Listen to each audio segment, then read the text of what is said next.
Hello bachcho, let's read this question. The question says the kind of delocalization involving sigma bond orbitals is called option A inductive effect, option B is hyperconjugation effect, option C is electromeric effect and option D is mesomeric effect.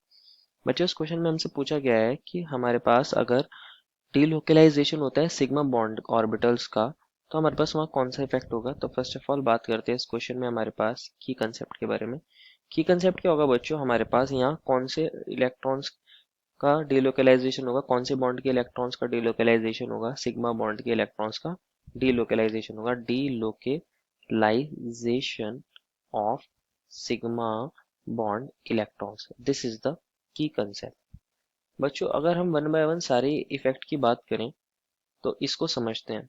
जो हमारे पास inductive effect होता है, option A के अंदर inductive effect दिया है, उसके अंदर हमारा डीलोकलाइजेशन नहीं होता। डीलोकलाइजेशन नहीं होता, सिर्फ हमारे पास सिग्मा बॉन्ड के इलेक्ट्रॉन्स का क्या होता है बच्चों, डीलोकलाइजेशन नहीं होता, सिर्फ सिग्मा बॉन्ड के इलेक्ट्रॉन का क्या होता है, पोलराइजेशन होता है। एक्चुअल में ट्रांसफर नहीं होते, तो हम वहाँ डीलोकलाइजेशन नहीं बोल सकते। मान लीजिए अगर सी और Cl है, ये हमारे सिग्मा इलेक्ट्रॉन्स है, तो इसका सिर्फ पोलराइजेशन हो रहा है जिसकी वजह से हमारे पास सी के ऊपर स्लाइट पॉजिटिव चार्ज आ जाता है और Cl के ऊपर स्लाइट नेगेटिव चार्ज।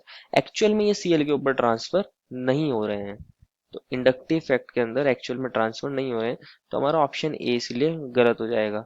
बात करता हूँ अगर मैं ऑप्शन बी सी डी की, तो बी को समझते हैं। बी के अंदर हमारा हाइपर कॉन्जुगेशन है। हाइपर कॉन्जुगेशन के अंदर क्या होता है, अगर हमारे sp2 या sp हाइब्रिडाइज कार्बन से next carbon sp3 hybridise carbon हो और उसको हम अल्फा कार्बन बोलते हैं, और उसके पास अगर कम से कम एक अल्फा हाइड्रोजन भी होगा प्रेजेंट, तो वहाँ हमें हाइपर कॉन्जुगेशन देखने को मिलता है। मान लीजिए ये मेरे पास CH2 पॉजिटिव था, या हमारे पास एल्कीन वाला कार्बन भी हो सकता है, डबल बॉन्डेड कार्बन भी हो सकता है, या फ्री रेडिकल भी हो सकता है।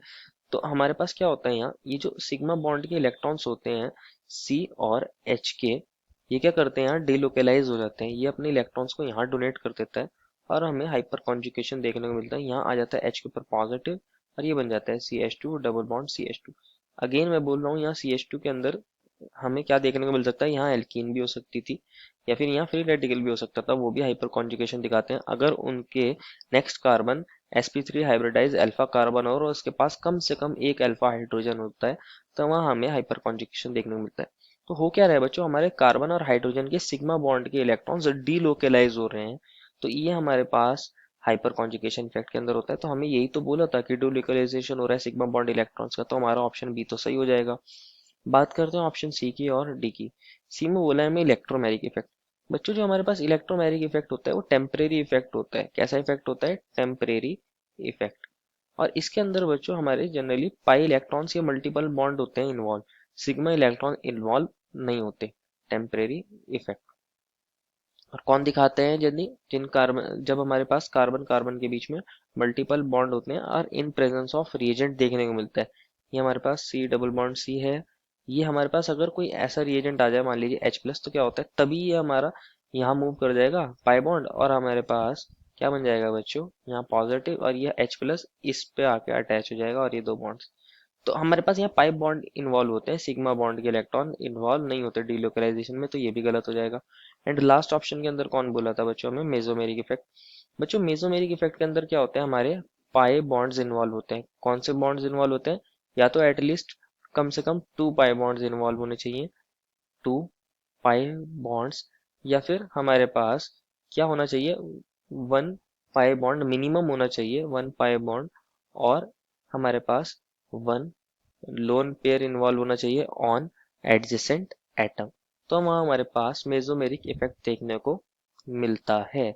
इसका एक एग्जांपल समझ लेते हैं। मान लीजिए ये हमारे पास ऑक्सीजन है, हाइड्रोजन है, ऑक्सीजन के पास लोन पेयर है और ये हमारे पास CH2 है, तो हमारे ये पाई इलेक्ट्रॉन इन्वॉल्व होंगे ऑक्सीजन के, और हमारे पास क्या हो जाएगा, डबल बॉन्ड इस C पे शिफ्ट हो जाएगा, तो हमें यहाँ रेजोनेंस देखने को मिलेगा या फिर बोल सकते हैं मेसोमेरिक इफेक्ट देखने को मिलता है। यानी यहाँ आएगा नेगेटिव, यहाँ पॉजिटिव, तो यहाँ पे भी पाई इलेक्ट्रॉन्स इन्वॉल्व होते हैं, तो ऑप्शन डी भी गलत हो जाएगा। सिर्फ एक ही ऑप्शन सही है, which is option number B. Therefore final answer is option number B. I hope you understood it well and best of luck.